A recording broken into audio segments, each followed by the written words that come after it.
Sonic Adventure 2, more like Sonic Midventure. Am I right? Hey everyone, welcome back to the channel. Today, we're diving into why Sonic Adventure 2 is, well, mid at best. Buckle up, because this is going to be a wild ride filled with brain rot and meme jokes. We're talking about a game so aggressively mediocre, it makes you question the very fabric of reality. Seriously, how did this thing get 2 sequels? We're going to unpack this dumpster fire of a game, one agonizing level at a time. So grab your chili dogs, strap yourselves in, and let's get ready to roast this game harder than Shadow in a Chuck E. Cheese ball pit.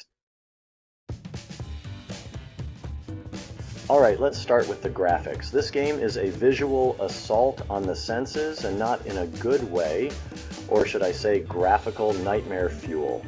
It's like the developers were trying to create something so horrifyingly bad that it would be memorable. As Jet once said, it's like they took a blender to the color palette and called it a day. The colors clash in ways that make your eyes hurt.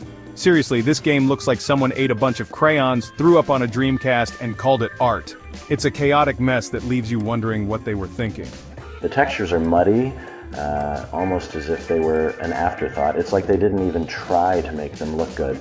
The character models look like they're made of Play-Doh, lacking any real detail or finesse.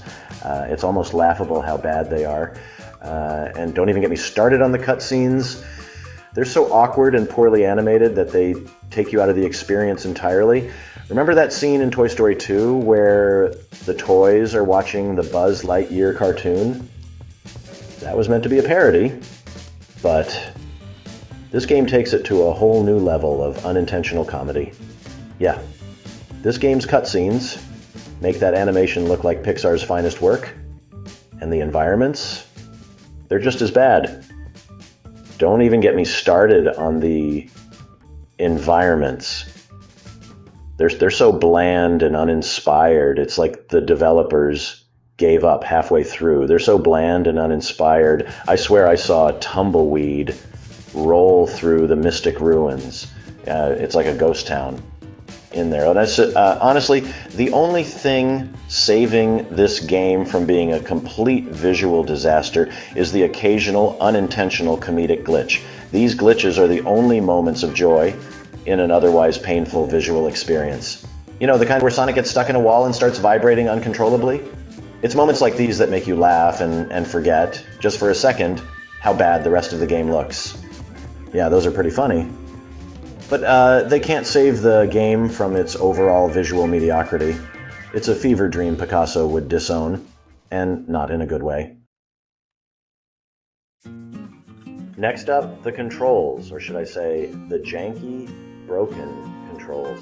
The controls in Sonic Adventure 2 are a mess. It's like the developers were trying to create a new form of torture for gamers. The buttons are unresponsive and the joystick feels like it's covered in molasses. Henya put it best. It's like trying to drive a car with square wheels. Imagine trying to navigate a racetrack with a vehicle that has no intention of cooperating. That's what playing this game feels like. Seriously, trying to control Sonic in this game is like trying to herd cats on a roller coaster. The character moves erratically, and you never know what direction he's going to go next. It's a chaotic experience that leaves you feeling dizzy and frustrated. He's either going at 1,000,000 miles an hour or getting stuck on the smallest pebble. There's no in between. One moment you're zooming past everything, and the next you're halted by an invisible barrier. And don't even get me started on the camera angles. The camera has a mind of its own, swinging wildly and making it impossible to see where you're going. It's like the game is actively working against you. They're so bad, they make the Blair Witch Project look like Citizen Kane. The constant shifting and poor positioning make it a nightmare to play. Half the time, you're just running blind, hoping you don't fall off the edge of the stage. The lack of control and poor camera angles make it a guessing game. It's like the developers just threw a bunch of random mechanics at the wall and hoped something would stick. Spoiler alert, it didn't. The game feels like a patchwork of ideas that never quite come together. The only thing more frustrating than the controls themselves is knowing that the Dreamcast had a perfectly good analog stick, and they just decided not to use it for some reason. It's baffling to think about the missed opportunities. Seriously, Sega, what were you thinking? Did you just forget it was there? It's like they had all the tools to make a great game, but chose to ignore them. Did you lose the instruction manual? I need answers. The game leaves you with more questions than enjoyment, and it's a shame because it had so much potential. Chapter 3. The story, even dumber than it thinks it is. And then there's the storyline. Oh boy, where do we even begin with this tangled web of absurdity? Or should I say the nonsense storyline? It's like the writers threw logic out the window and decided to embrace chaos. Ego Raptor nailed it. It's like they threw darts at a board of random plot points, each dart representing a new level of ridiculousness. We've got government conspiracies, amnesia, shadow clones, and a giant space laser that can blow up the moon.